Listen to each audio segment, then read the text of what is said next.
Good day mga bossing, tutorial paano magpalit ng team sa Wi-Fi 5 SOP. Itong tutorial na ito is applicable po sa lahat ng team ko kahit iba-iba man po ang design.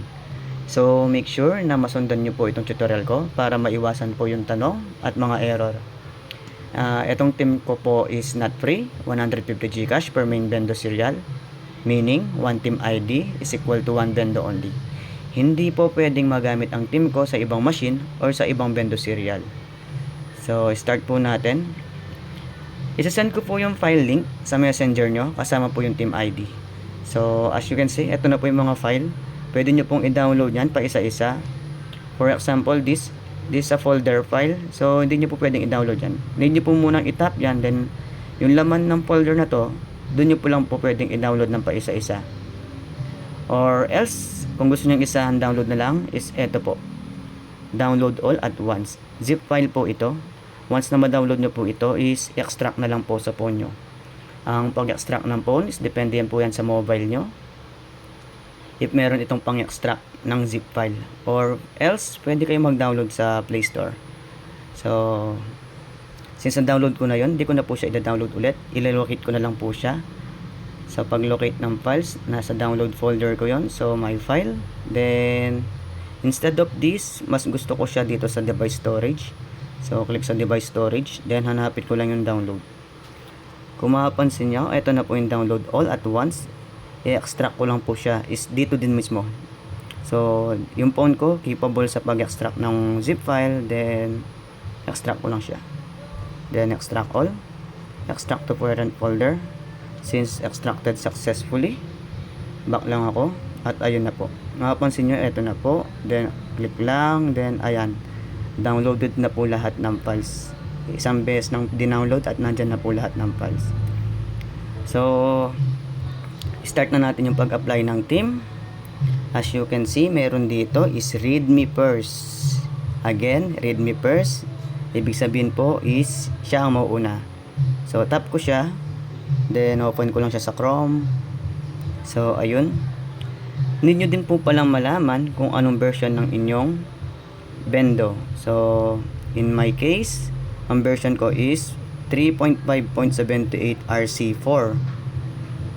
At sa choices, meron siya dito 3.5.74 RC2 and below only.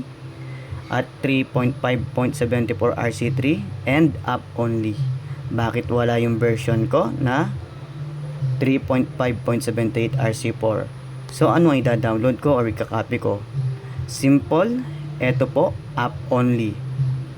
3.5.74 RC3 and up only, meaning magmula sa 3.5.74 hanggang sa pinaka-latest version, eto po ang i-copy nyo.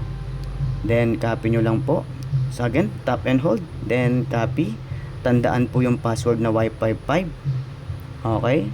So, punta ako sa admin ng benda ko. Then, sa may team. So, dito naman po tayo. If version 3.5.575 RC1 kayo and up, may mapapansin kayo ditong status not allowed or allowed. Meaning, yung sa akin, allowed, pwede na akong maglagay dito ng code. Or pwede na akong mag-apply ng team. Sino mang team ang developer ang gumagawa, pwede dito. Basta allowed siya. Paano pag not allowed? Kailangan nyo po munang mag-avail ng custom team activation. You can PM Sir Jonas Oliveros for activation, o para mas madali, i-visit nyo lang po yung store.wi5.sop.com. So, online team activation po yun. So, paste ko lang po dito yung files, yung code. Then, make sure walang space sa dulo, tsaka sa unahan. Then, save. So, yung password, again, ito po yung password nyan. Ayan, at Wi-Fi 5. So, i-copy ko na lang para mas madali. Baka may magtanong na naman. Anong password? Yan. Copy. Then, puntahan natin dito. Script team password. Paste. Then, save. Then, enable. Since na-enable ko na po yan, pupunta na po tayo dito sa my system. System, then settings. So, okay. Second step po, balikan natin yung dinownload nating files. i-copy po natin yung footer code. Enter ko lang po itong footer code, tap ko lang footer code sa Chrome, then tap and hold, select all, then copy. Balikan ko yung admin dito sa may client HTML footer, tap and hold lang po dito, paste, then save. Okay, ganun lang po kadali.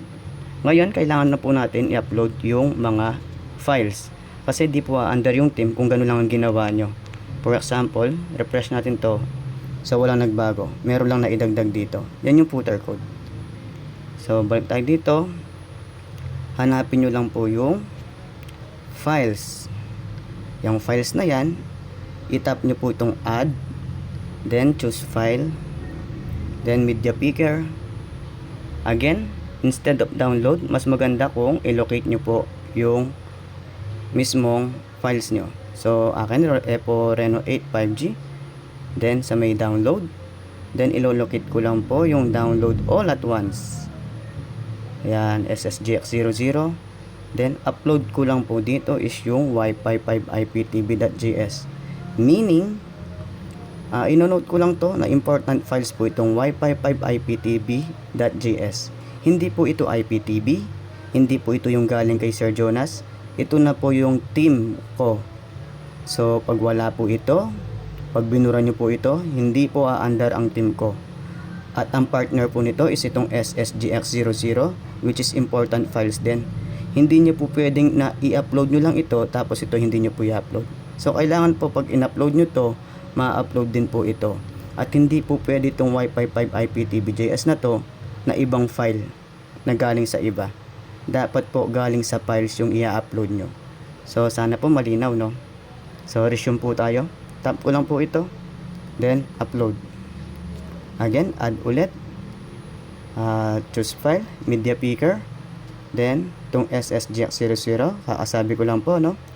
Pag in-upload nyo po ito, need nyo pong i-upload to SSGX000, SSG or X0001, kung ano man po yung team na meron dito, basta team ko po. Then tap nyo po ito, then upload, then add ulit. Okay, add tayo ulit, choose file, then media picker, etong extra image naman po, extra image, kayong bahala kung anong gusto nyong gawin dito.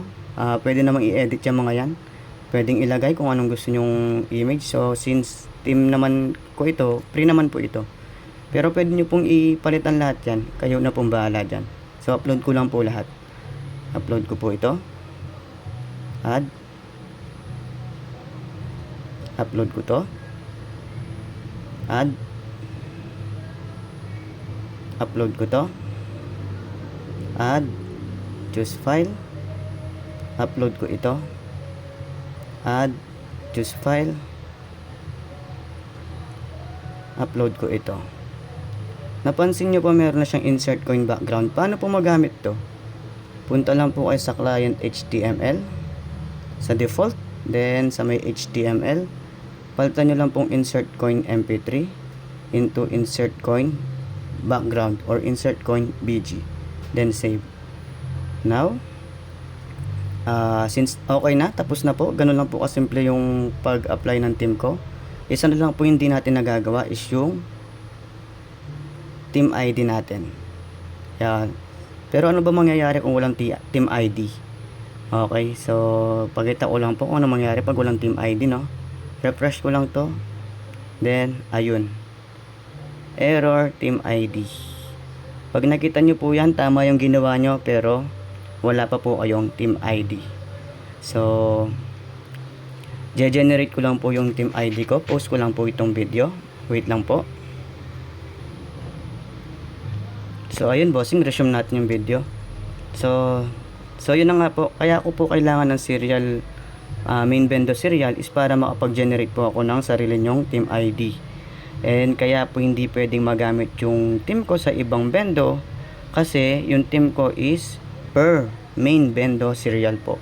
So since nakapag-generate na akong sarili kong serial team ID, paste ko na lang siya dito. So ayan, kahit na makita nyo to, din nyo naman po ito magagamit. since iba yung serial ko and iba din yung serial nyo. So save ko lang po, then refresh ko na po ito.